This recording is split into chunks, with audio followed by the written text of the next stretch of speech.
Which is the best trading app?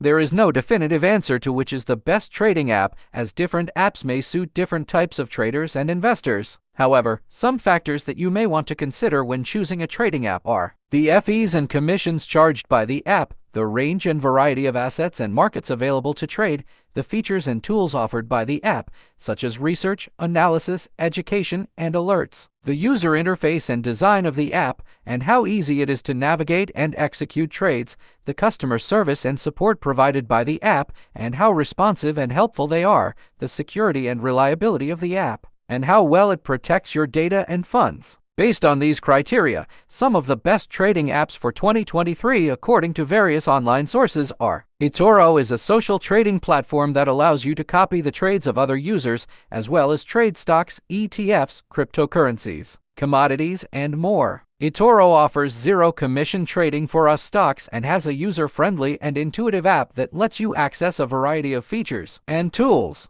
Binance is one of the largest and most popular cryptocurrency exchanges in the world, offering over 200 coins and tokens to trade. Binance has a sleek and powerful app that supports spot, margin, futures, and options trading, as well as staking, lending, and earning rewards. Binance also has low fees and high liquidity, making it a great choice for crypto traders. Moomoo is a commission-free trading app that focuses on US stocks, ETFs, and options. Moomoo provides access to real-time market data, advanced charts, technical indicators, and news. Moomoo also offers free Level 2 market data, which shows the depth and liquidity of the market, and a trading simulator that lets you practice your strategies with virtual money. These are some of the best trading apps for 2023, but you may want to do your own research and compare different apps before deciding which one to use. You should also consider your trading goals, risk tolerance, and experience level when choosing a trading app.